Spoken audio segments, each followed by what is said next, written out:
सभी को नमस्कार।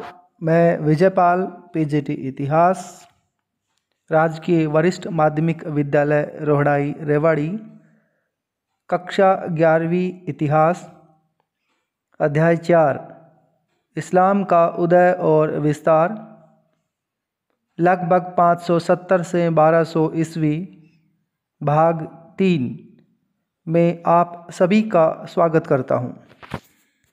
पाठ के उद्देश्य। प्यारे बच्चों, इस अध्याय 4 के भाग 3 के मुख्य उद्देश्य इस प्रकार हैं। पहला, इस्लामिक राज्यों की अर्थव्यवस्था, विशेषकर कृषि, शहरीकरण और वाणिज्य की जानकारी प्राप्त करना। और दूसरा उद्देश्य है इस्लामिक विद्या और संस्कृति को जानना, विशेष रूप से विद्या, इस्लामिक कानूनों के आधार, सूफीवाद, भाषा और साहित्य, वास्तुकला व अन्य कलाओं को जानना। पाठ के मुख्य बिंदु। प्यारे बच्चों, अध्याय 4 के भाग 3 के मुख्य बिंदु इस प्रकार हैं।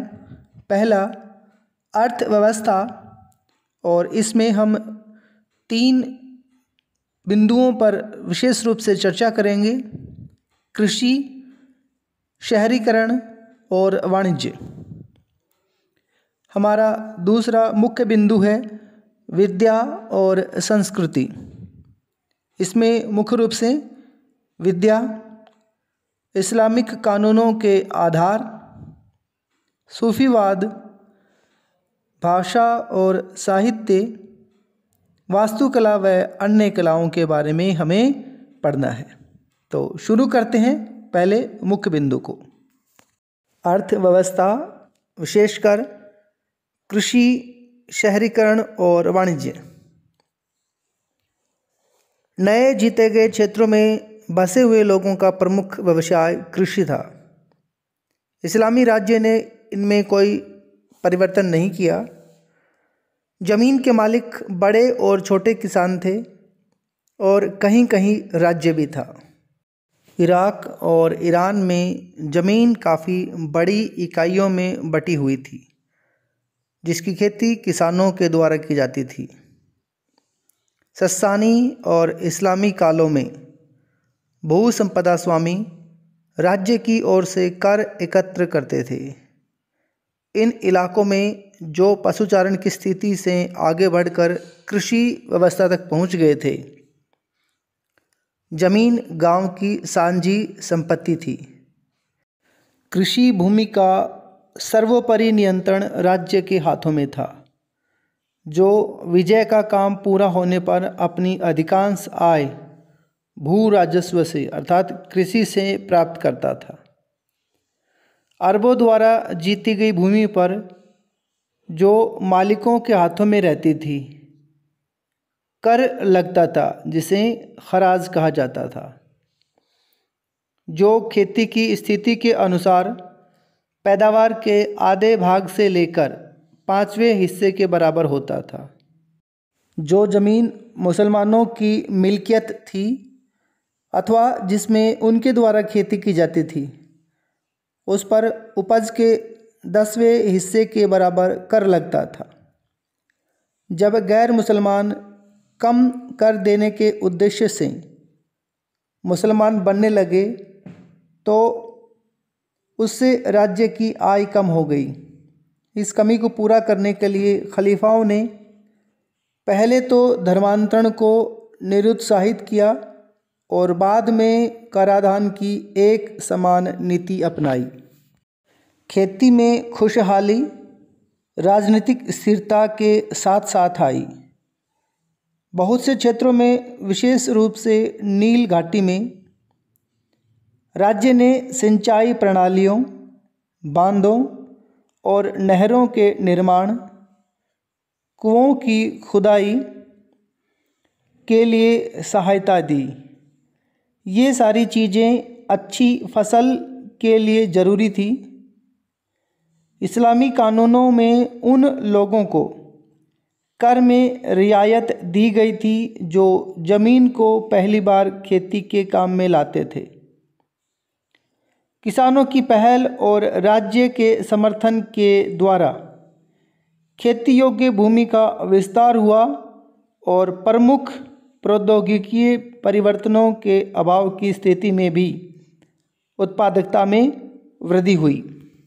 बहुत सी नई फसलों जैसे कपास, संतरा, केला, तरबूज, पालक और बैंगन की खेती की गई और यूरोप को उसका निर्यात भी किया गया।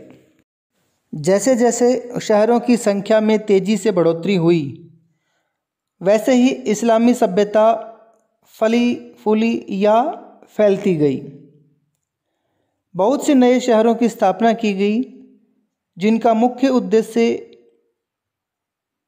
अरब सैनिकों, जिनको झुंड कहा जाता था, को बसाना था, जो स्थानीय प्रशासन की रीढ़ थे।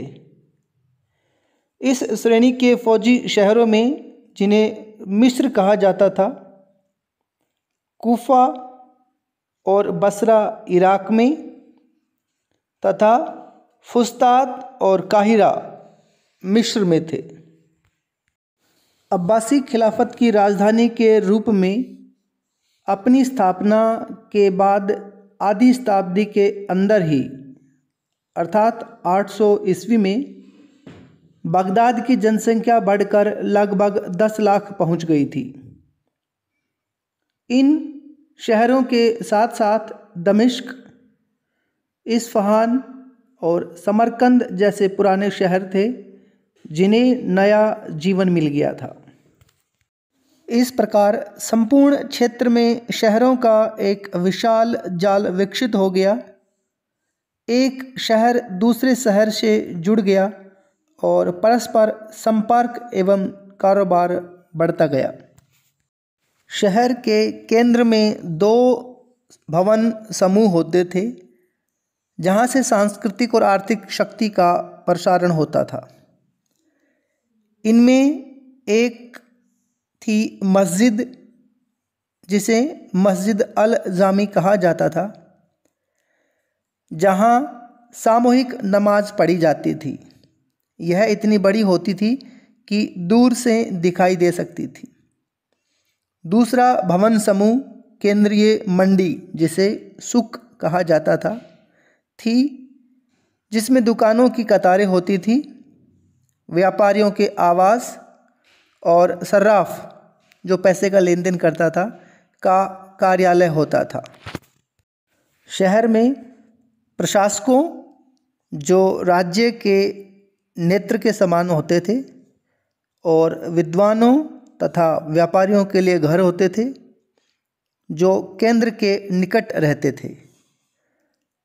सामान्य नागरिकों और सैनिकों को रहने के क्वार्टर बाहरी घेरे में होते थे और प्रत्येक में अपनी मस्जिद, गिरजाघर अथवा सिनेगोग अर्थात यहूदी प्रार्थना घर, इनके अलावा छोटी मंडी और सार्वजनिक स्नान घर, जिसको अरबी में हमाम कहते हैं, और एक महत्वपूर्ण सभा स्थल होता था। शहर के बाहरी इलाकों में शहरी गरीबों के मकान, देहातों से लाई जाने वाली हरी सब्जियों और फलों के लिए बाजार, काफिलों के ठिकाने और अस्वच्छ दुकानें जैसे चमड़ा साफ करने या रंगने की दुकानें और कसाई की दुकानें होती थी। शहर की दीवारों के बाहर कब्रिस्तान और सराय होते थे। सराय में लोग उस समय आराम कर सकते थे जब शहर के दरवाजे बंद कर दिए गए हों। राजनीतिक एकीकरण और खाद्य पदार्थों तथा विलास वस्तुओं की शहरी मांग ने विनिमय अर्थात लेन देन के दायरे का विस्तार कर दिया। भूगोल ने अर्थात भौगोलिक स्थिति ने मुस्लिम साम्राज्य की सहायता की, जो हिंद महासागर और भूमध्य सागर के व्यापारिक क्षेत्रों के बीच फैल गया था। 5 शताब्दियों तक अरब और ईरानी व्यापारियों का चीन, भारत और यूरोप के बीच के समुद्री व्यापार पर एकाधिकार बना रहा। यह व्यापार 2 मुख्य रास्तों अर्थात लाल सागर और फारस की खाड़ी से होता था। लंबी दूरी के व्यापार के लिए उपयुक्त और उच्च मूल्य वाली वस्तुओं जैसे मसालों, कपड़ों, चीनी मिट्टी की चीज़ों और बारूद को भारत और चीन से लाल सागर के बंदरगाहों अर्थात अदन और एदाब तक और फारस की खाड़ी के बंदरगाहों जैसे सिराफ और बसरा तक जहाज़ पर लाया जाता था। यहाँ से माल को ज़मीन पर ऊँटों के काफ़िलों के द्वारा बगदाद, दमिश्क और एलेप्पो के भंडार गृहों तक स्थानीय खपत के लिए अथवा आगे भेजने के लिए ले जाया जाता था। मक्का के रास्ते से गुजरने वाले काफ़िले बड़े हो जाते थे जब हज की यात्रा का समय हिंद महासागर में नौ चालन के मौसम के साथ पड़ता था। 4वीं शताब्दी से व्यापार और शक्ति के केंद्र के रूप में काहिरा के उभर आने के कारण और इटली के व्यापारिक शहरों से पूर्वी माल की बढ़ती हुई मांग के कारण लाल सागर के मार्ग ने अधिक महत्व प्राप्त कर लिया था। पूर्वी किनारे की चर्चा करें तो ईरानी व्यापारी मध्य एशियाई और चीनी वस्तुएं, जिनमें कागज़ भी शामिल था, लाने के लिए बगदाद से बुखारा और समरकंद अर्थात तुरान होते हुए रेशम मार्ग से चीन जाते थे। राजकोषीय प्रणाली अर्थात राज्य की आय और उसका व्यय तथा बाजार के लेन देन ने इस्लामी देशों में धन के महत्व को बढ़ा दिया था।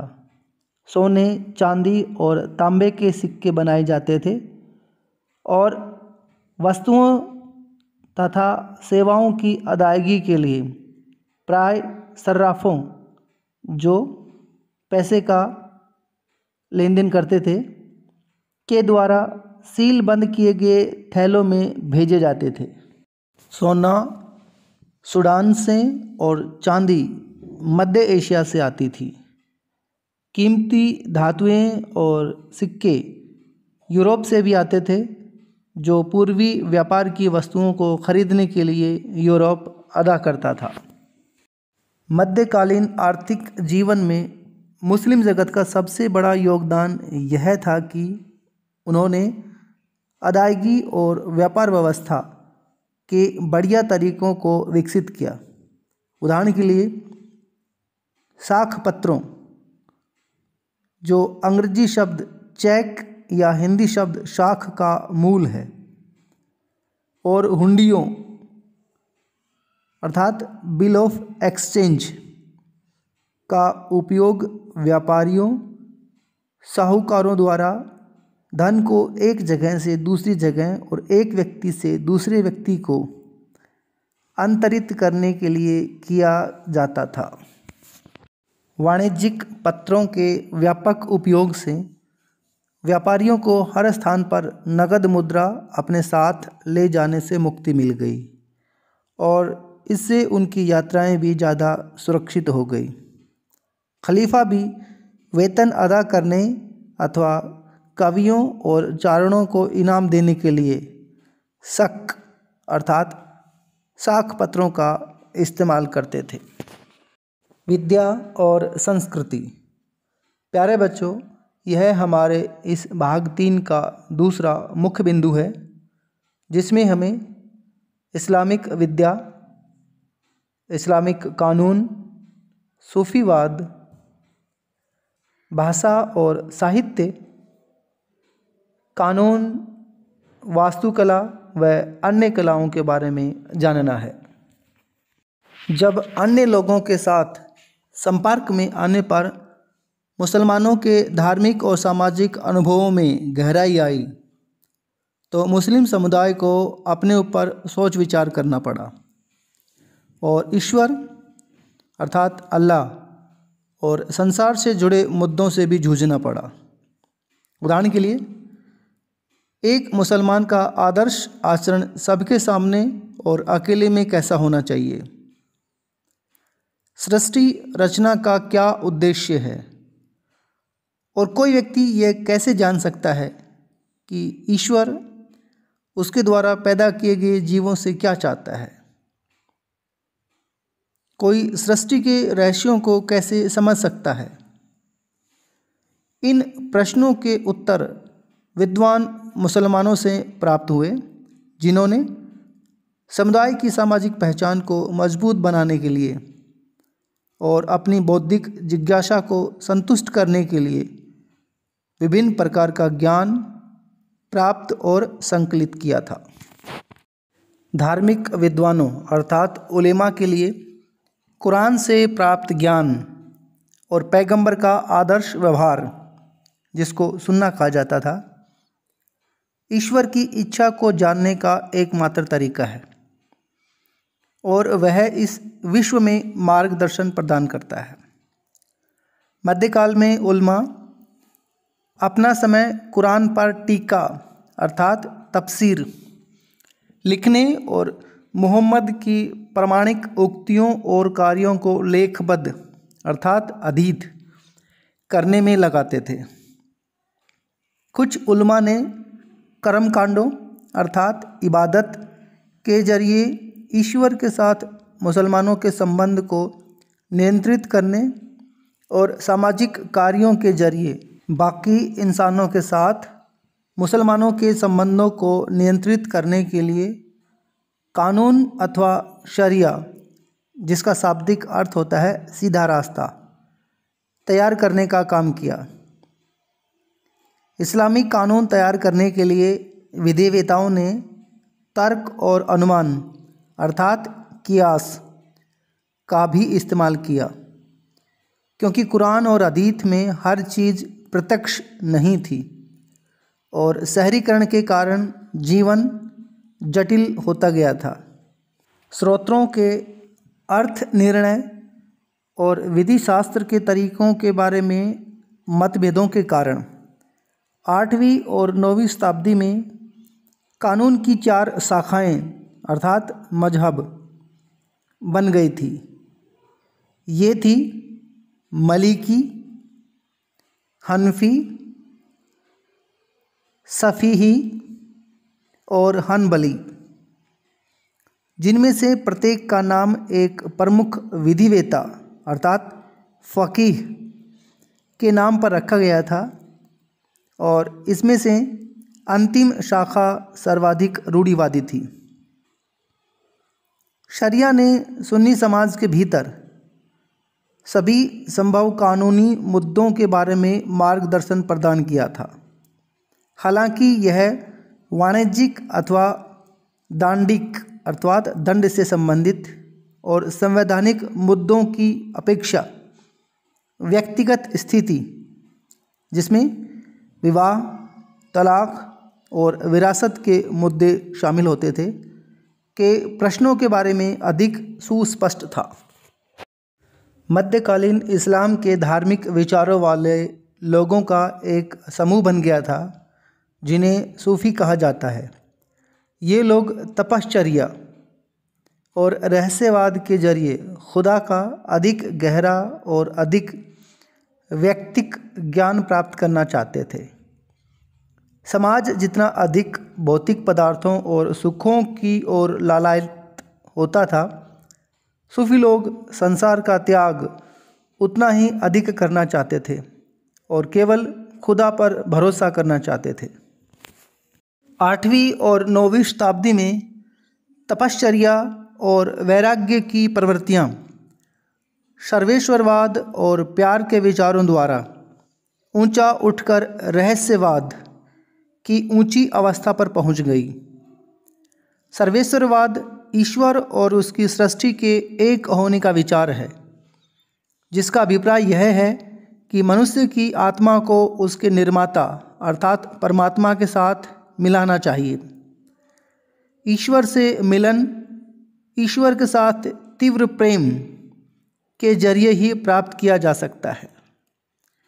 इस प्रेम का उपदेश एक महिला संत बसरा की राबिया, जिसकी मृत्यु 891 में हुई थी, के द्वारा अपनी शायरी में दिया गया था। बयाजिद बिस्तामी, जिसकी मृत्यु 875 में हुई थी, जो एक ईरानी सूफी था, पहला व्यक्ति था जिसने अपने आप को खुदा में लीन अर्थात फना करने का उपदेश दिया था। सूफी आनंद उत्पन्न करने और प्रेम तथा भावावेश उद्दीप्त करने के लिए संगीत समारोहों अर्थात समा का उपयोग करते थे। मध्यकालीन इस्लामी समाजों में बढ़िया भाषा और सृजनात्मक कल्पना को किसी व्यक्ति के सर्वाधिक सराहनीय गुणों में शामिल किया जाता था। ये गुण किसी भी व्यक्ति की विचार अभिव्यक्ति को अदब के स्तर तक ऊंचा उठा देते थे। अदब, जिसका अर्थ है साहित्यिक और सांस्कृतिक परिष्कार। अदब रूपी अभिव्यक्तियों में पद्य अथवा नज्म और गद्य अथवा बिखरे हुए शब्द शामिल थे और यह अपेक्षा की जाती थी कि उन्हें कंठस्थ कर लिया जाएगा और अवसर आने पर उनका उपयोग किया जाएगा। अरबों द्वारा ईरान पर विजय प्राप्त करने के बाद नई फारसी को विकसित किया गया, जिसमें अरबी के शब्दों की संख्या बहुत अधिक थी। खुरासान और तुरान सल्तनतों की स्थापना से नई फारसी बड़ी सांस्कृतिक ऊंचाइयों पर पहुंच गई थी। समानी राज दरबार के कवि रुदकी, जिसकी मृत्यु 940 में हुई थी, को नई फारसी कविता का जनक माना जाता था। इस कविता में छोटे गीत काव्य अर्थात गज़ल और चतुष्पदी अर्थात रुबाई जैसे नए रूप शामिल थे। रुबाई 4 पंक्तियों वाला छंद होता था, जिसमें 2 पंक्तियाँ भूमिका बांध देती थी, तीसरी पंक्ति बढ़िया तरीके से सदी हुई होती थी और चौथी पंक्ति मुख्य बात प्रस्तुत करती थी। रुबाई उमर खय्याम के हाथों अपनी प्रकाष्ठा पर पहुंच गई थी। उमर खय्याम 11वीं-12वीं सदी के एक खगोल वैज्ञानिक और गणितज्ञ भी थे, जो विभिन्न समयों पर बुखारा, समरकंद और इस्फहान में रहे थे। 11वीं सदी के प्रारंभ में गजनी फारसी साहित्यिक जीवन का केंद्र बन गया था। गजनी के महमूद ने अपने चारों ओर कवियों का एक समूह एकत्र कर लिया था, जिन्होंने काव्य संग्रहों अर्थात दीवानों और महाकाव्यों अर्थात मथनवियों की रचना की। इनमें सबसे अधिक प्रसिद्ध फिरदौसी, जिनकी मृत्यु 1020 में हुई थी, थे, जिन्होंने शाहनामा अर्थात राजाओं का जीवन चरित्र को पूरा करने में 30 वर्ष लग गए थे। इस पुस्तक में 50,000 पद हैं और यह इस्लामी साहित्य की एक श्रेष्ठ कृति मानी जाती है। 9वीं सदी से अदब के दायरे का विस्तार किया गया और उसमें जीवनियों, आचार संहिताओं, राजकुमारों को शासन कला की शिक्षा देने वाली पुस्तकों और सबसे ऊपर इतिहास और भूगोल को शामिल किया गया। पढ़े लिखे मुस्लिम समाजों में इतिहास लिखने की परंपरा अच्छी तरह स्थापित थी। इतिहास की पुस्तकें विद्वानों और विद्यार्थियों द्वारा और इनके अलावा अधिक पढ़े लिखे लोगों द्वारा पढ़ी जाती थी। भूगोल और यात्रा वृतांत अर्थात रिहला अदब की एक विशेष विधा बन गए। इनमें यूनानी, ईरानी और भारतीय पुस्तकों के ज्ञान और व्यापारियों तथा यात्रियों के विचारों एवं कथनों को शामिल किया गया था।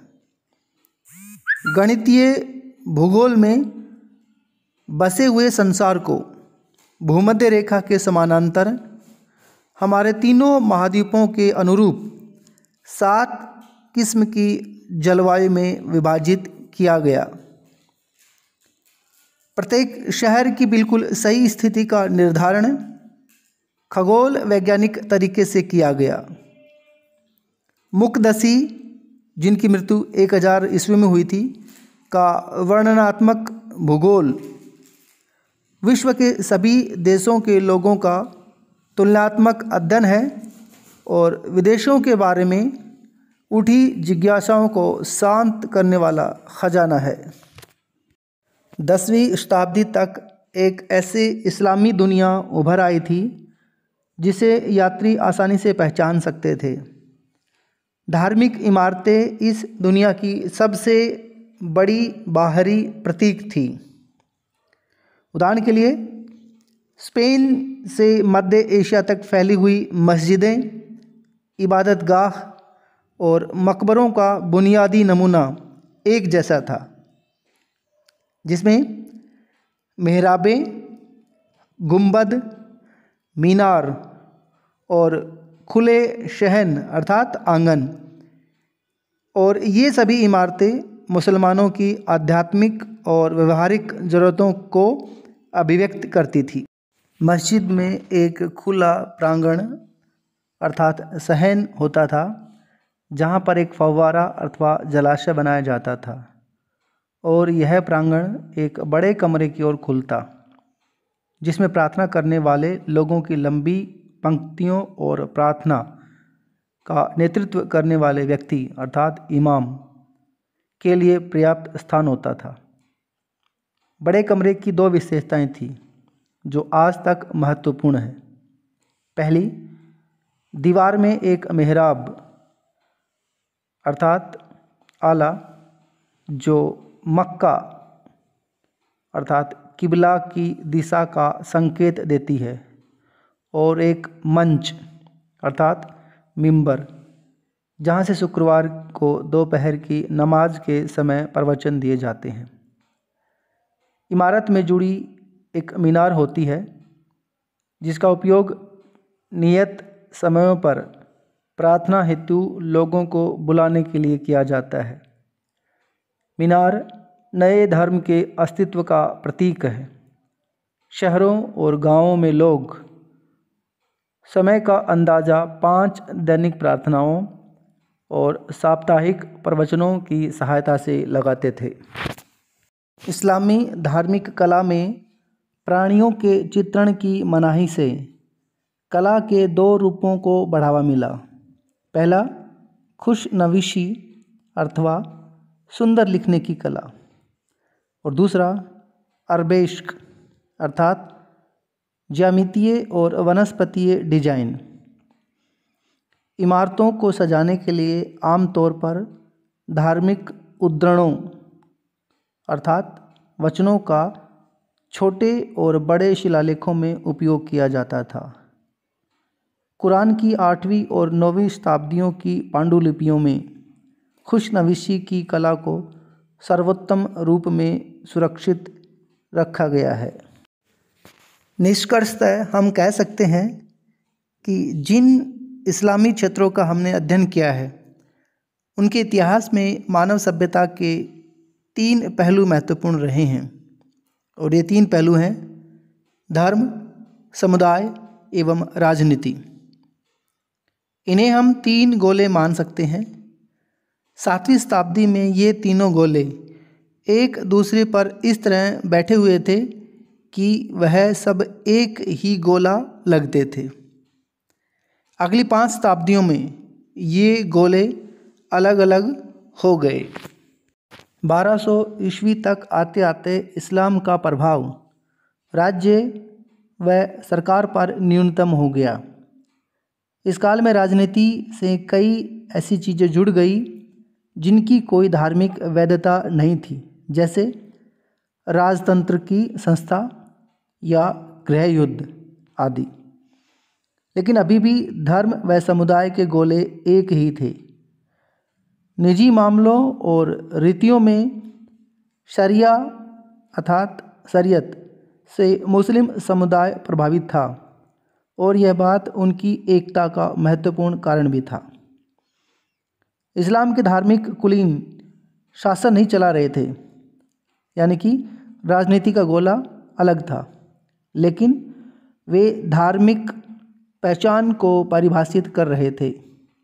धर्म और समुदाय के गोलों का अलग होना मुस्लिम समाज के क्रमिक सांसारीकरण अर्थात सेकुलराइजेशन के जरिए ही संभव था। कुछ दार्शनिक व सूफी ऐसे सांसारीकरण की सलाह देते थे। उनका सुझाव था कि नागरिक समाज को धर्म से स्वतंत्र हो जाना चाहिए और रीतियों व कर्मकांडों की जगह निजी आध्यात्मिकता को ले लेनी चाहिए। पाठ की दोहराई अथवा पुनरावृत्ति। प्यारे बच्चों, पाठ के दोनों मुख्य बिंदुओं पर विस्तार पूर्वक चर्चा करने के बाद आइए एक बार हम पाठ की दोहराई करते हैं। हमने इस्लामिक राज्यों की अर्थव्यवस्था, विशेषकर कृषि, शहरीकरण और वाणिज्य की विस्तृत जानकारी प्राप्त की है। दूसरा, इस्लामिक विद्या और संस्कृति को जाना है। विशेष रूप से इस्लामिक विद्या, इस्लामिक कानून, सूफीवाद, भाषा और साहित्य, वास्तुकला व अन्य कलाओं के बारे में। गृह कार्य अथवा होमवर्क। प्यारे बच्चों, अध्याय 4 के इस भाग 3 के दोनों मुख्य बिंदुओं के सभी पहलुओं पर चर्चा करने के साथ साथ पाठ की दोहराई करने के आधार पर आपको गृह कार्य के लिए ये प्रश्न दिए जा रहे हैं। पहला प्रश्न है, इस्लामिक अर्थव्यवस्था के 3 पहलुओं, विशेषकर कृषि, शहरीकरण और वाणिज्य पर विस्तार पूर्वक प्रकाश डालिए। दूसरा प्रश्न है, इस्लामिक विद्या और संस्कृति से जुड़े विभिन्न बिंदुओं के बारे में उदाहरणों सहित अपने विचार प्रकट कीजिए।